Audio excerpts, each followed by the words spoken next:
It's June 20th, 1815. On the floor of the London Stock Exchange, a short, thick-set man leans against a pillar he's made his own. They call it Rothschild's pillar. He doesn't speak, he doesn't move, he just sells. British government bonds start dropping. The crowd watches him. If Rothschild is selling, Wellington must have lost at Waterloo. Napoleon must be marching on London. Panic spreads, prices collapse. Nathan Rothschild's agents wait in the crowd. When the bonds hit the bottom, they buy, quietly, everything. Wellington had actually won. Nathan knew it 24 hours before the British government did. In a single afternoon, he made what today would be over $600 million. This is the story of 5 brothers from a Jewish ghetto in Frankfurt, and how they became richer than the kings who tried to stop them. Frankfurt, 1744. In the Judengasse, the Jewish lane, a boy named Mayer Amschel Rothschild is born into poverty. The Judengasse isn't a neighborhood, it's a street. 12-foot walls on each side, 3,000 people crammed into 200 houses, locked at night, on Sundays, on every Christian holiday. Jews aren't allowed to farm, they aren't allowed to join guilds, they aren't allowed to live anywhere else in the city. Mayer starts as a coin dealer, rare Roman coins, old Prussian medals, whatever the Christian nobility wants to buy. He's patient, he's meticulous, and one day a customer walks into his cramped shop who would change his family's future forever. Crown Prince William of Hesse-Kassel, the richest prince in Europe. William's family fortune came from renting out soldiers, the Hessians the British used to fight the American colonists. He didn't need a banker, he needed someone invisible, someone who could move his money without kings or customs officers asking questions. Mayer bowed deeper than anyone else, charged lower fees than anyone else, and made every transaction so discreet as it might as well have never happened. I have 5 sons, Your Highness. Nothing leaves this family. By 1800, Mayer Amschel Rothschild is no longer a coin dealer. He is the most trusted private banker of the richest prince in Europe. And then, in 1806, Napoleon Bonaparte invades. William flees in the middle of the night. He leaves behind a secret he can't take with him, tens of millions in cash, bonds, and gold. He hands it to Mayer. Hide it. Whatever happens, don't let the French find it. Mayer doesn't just hide it, he puts it to work. He sits his 5 sons down at the kitchen table and draws a map of Europe. On it, he marks 5 cities: Frankfurt, Vienna, London, Naples, Paris. One of you in each, one family, one network, one ledger. They build their own private courier system, carrier pigeons between cities, fast horses along the main routes, letters written in a mix of Yiddish and Hebrew that no French customs official can read. By the time the brothers are in place, news travels faster between the Rothschilds than it does between any government in Europe. That is the edge that will change the world. The eldest son, Amschel Mayer, never leaves home. He stays in the Judengasse. He runs the original bank. He becomes treasurer to the German Confederation and banker to every small principality in central Germany. When the Frankfurt city walls finally come down in 1811, Amschel buys one of the first houses outside the ghetto in the history of the city. He and his wife never have children. He spends the last decade of his life in a garden filled with marble statues, watched by servants, quietly convinced the family's fortune will die with him. It does not. When he passes in 1855, the Frankfurt branch is handed to a nephew. It lasts another 41 years before quietly closing in 1901, the only Rothschild branch to die of natural causes. Salomon, Vienna. The second son, Salomon Mayer, rides into Vienna in 1920 with nothing but a suitcase and a letter of credit. He's a stateless Jew in a Catholic empire. He aren't allowed to own property. He isn't allowed to become a citizen. He can't even sleep in certain hotels without a special permit. So he rents an entire hotel, the Römischer Kaiser. Then he converts his rooms into a private bank and invites Prince Clemens von Metternich, the most powerful man in Europe after Napoleon's fall, to be his first client. Within a decade, Salomon is bankrolling the Austrian state debt, building the first Austrian railway, and lending money to the emperor personally. In 1822, Emperor Franz makes him a baron. The stateless Jew has become imperial nobility. Then 1848 happens. Revolutions sweep Europe. Metternich is forced to flee. Mobs burn Rothschild paperwork in the streets of Vienna. Salomon is bedridden with stress and dies a few years later. But the Vienna branch survives for another 90 years, until 1938, when the Nazis walk in, seize the entire bank, and lock Louis Rothschild in a cell for 14 months. Nathan, London, the anchor. The third son is Nathan Mayer, and he is the one who will change the family forever. Nathan arrives in Manchester in 1798. He's 21 years old. He speaks almost no English. He has £20,000 in cash that his father pressed in his hand on the dock in Hamburg. Within 3 years, he builds a textile trading firm that is moving cloth than any other house in England. Then he gets bored of textiles. In 1804, he moves to London. He opens a bank at New Court, a narrow alley off St. Swithin's Lane. He specializes in one thing: moving money for the British government's war against Napoleon.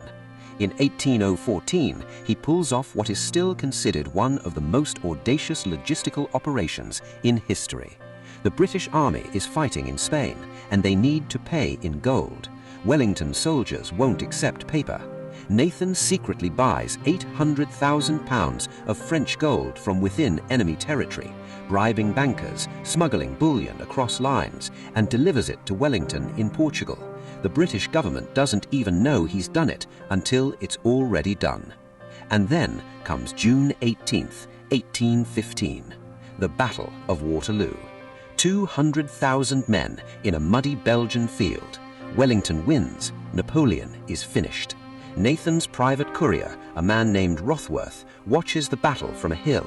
The moment it's decided, he rides for the coast, charters a boat in a storm, crosses the channel, and hands Nathan a folded piece of paper in his New Court office at dawn the next day.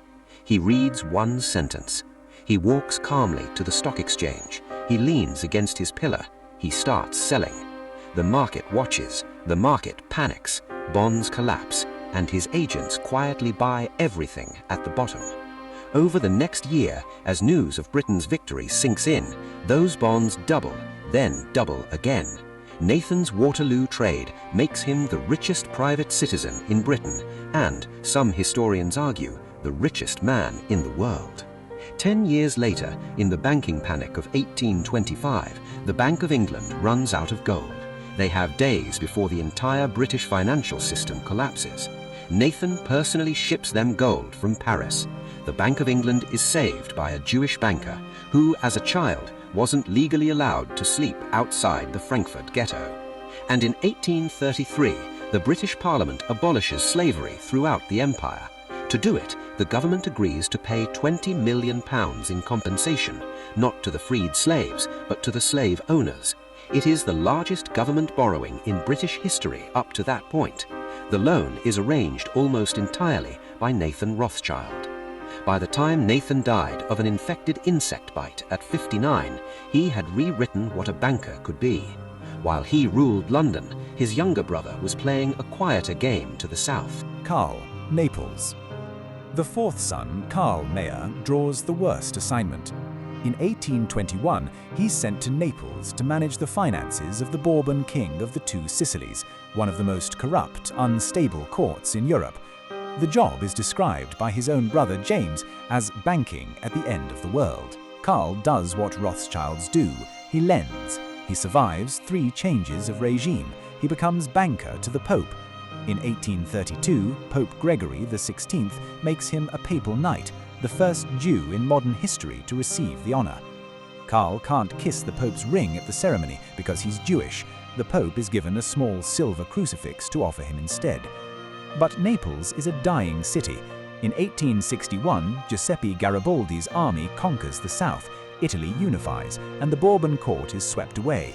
The Rothschild Bank in Naples closes the same year, the first Rothschild branch to shut its doors. Karl dies a few years later, having served 3 kings, 1 pope, and ended the only family branch to die on duty. James, Paris. The fifth son, James Mayer, is 19 years old when his father sends him to Paris in 1111. Napoleon is still emperor. The timing looks suicidal. By 1817, Napoleon is in exile on St. Helena, and James is the most important banker in France. He lends to Louis XVIII, he lends to Charles X, he lends to Louis Philippe.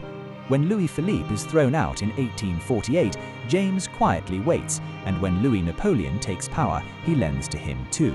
He doesn't care who wears the crown, he cares that the crown pays interest. He also builds. The chemin de fer du Nord, the French railway network connecting Paris to Belgium, is his personal project. He underwrites it, finances it, and keeps the company in the family for a century. In 1868, he buys Chateau Lafite, one of the 5 great wine estates of Bordeaux. The Rothschilds still own it today. It's why the label says Lafite Rothschild. When James dies in 1868, he is the richest man in France. The French finance minister writes in his diary that year, "There is only one power in Europe. That power is Rothschild."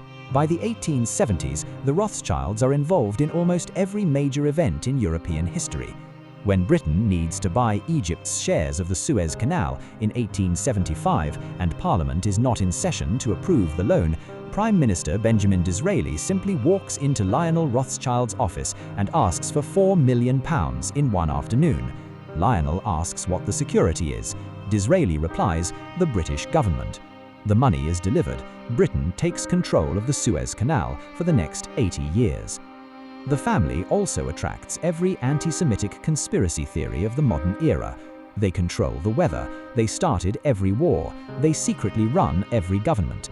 None of it is true, much of it is still repeated today. In 1938, the Nazis seize the Vienna Bank and hold Louis Rothschild for ransom.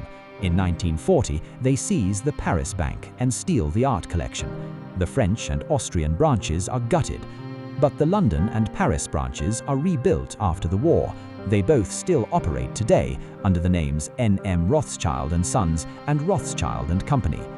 The family that wasn't allowed to own land in 1744 ended up owning pieces of every empire that tried to stop them. Meyer Amschel Rothschild died in Frankfurt in 1812. On his deathbed, his last recorded words to his 5 sons were 4 lines written into his will the year before. "Stay together, marry your cousins, keep the books secret, never divide the fortune." They obeyed him for 3 generations, and in those 3 generations, 5 brothers from a locked street in a Christian city bought the rails, the mines, the wars, and the debts of an entire continent, and built a financial empire that has now outlasted every monarchy they ever lent money to.